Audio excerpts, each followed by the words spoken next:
río Mapocho mueren los gatos y en el medio del agua tiran los sacos, pero en las poblaciones con la tormenta, hombres, perros y gatos es la misma fiesta.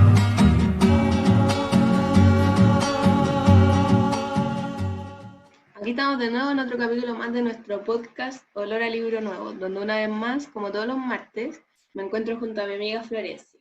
Hola Flo, ¿cómo estás? Hola, bien, gracias. Bueno, en el capítulo de hoy vamos a hablar sobre el libro El Río, publicado en 1962. Es una novela creada por Alfredo Gómez Morel, un novelista y cuentista chileno, que se caracteriza por hablar principalmente sobre el mundo del bajo fondo social en sus distintas obras. En el libro El Río se cuenta la historia del propio autor, una historia cruda y con sucesos súper fuertes y trágicos.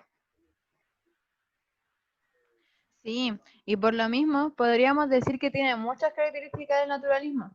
Yo, a medida que fui leyendo el libro, me fui dando cuenta de esto por lo honesto del libro. No intenta adornar o esconder un poco los sucesos fuertes que le ocurrieron, como los abusos sexuales, violaciones, entre otras cosas. De hecho, yo tuve que tomarme varias pausas a medida que iba leyendo por lo fuerte que eran los hechos. A mí me pasó lo mismo. Y de hecho podemos notar estas cosas o sucesos desde que comienza el libro. Y bueno, la historia nos cuenta sobre el Toño, que este fue solo uno de sus distintos nombres. Fue el que le dieron los pelusas del río porque encontraron un parecido a un tal Toño que en algún momento estuvo también en el río viviendo. Y bueno, desde muy chiquitito que fue teniendo malas experiencias en la vida y podemos ir viendo cómo a lo largo de la historia va transformándose en un delincuente en el río Mapocho. Y también podemos ir viendo las distintas razones por las que lo hace y cómo esta suma de experiencias negativas que mencioné anteriormente va formando un vacío, creo yo, de soledad, que se va viendo claramente a lo largo de la historia. Sí, bueno, a mí algo que me gustó mucho es la diferencia que tienen los personajes del río entre el puente, que vendría siendo la ciudad, y el río.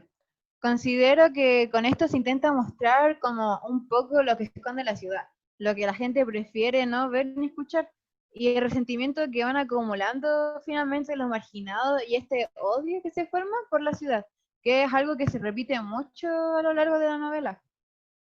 Otra cosa que a mí me gustó mucho también es la capacidad que tuvo el Frego Morel para narrar el escenario del río. Como que lo transforma casi que en otro mundo, una sociedad aparte donde tiene su propio dialecto, costumbres, jerarquías, reglas. Y esto es algo que me pareció muy interesante porque no es algo muy sabido, como que hayan reglas tan estrictas. Concuerdo completamente contigo. Por estas razones, de verdad, como que recomendaría la lectura de esta novela.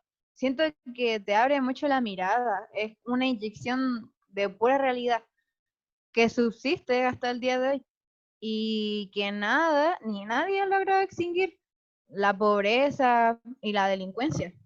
Claro.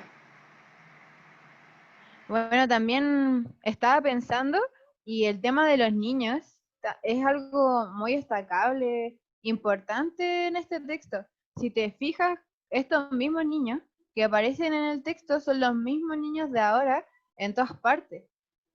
Aún deben haber cantidades impresionantes de niños explotados, maltratados, indigentes o en cualquier tipo de condición precaria, y lo peor más es que más encima sigue vigente.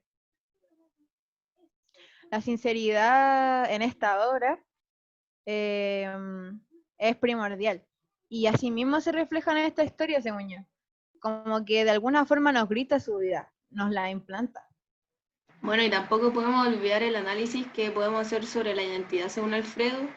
Él nos relata a través de este texto autobiográfico en primera y tercera persona una novela de formación que implica un tránsito en su vida, abandono, abusos, las artes del delito, su viaje por Centroamérica en su distinguido oficio. Procesos con una meta definida de progreso y adaptabilidad social a pesar de que esta última nunca haya podido ser concreta del todo. Sin duda. Nos cuenta su cruda realidad de una manera, ¿cómo se dice? Sin pelo de la lengua. Todo lo que es su vida de choro, los motivos del por qué llegó a escribir y cómo nos marcó en el contexto de la época.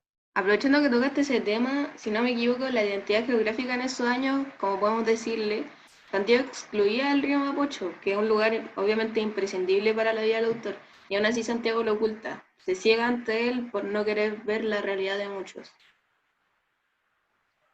Y súmale a que fue prácticamente su lugar de origen. Le tocó duro, la verdad. Pensar que además de su propia vida, tuvo que vivir y ser testigo de la dictadura militar impuesta a la época por Augusto Pinochet, y cómo esta afectó irrefutablemente en su vida y a su oficio de escritor.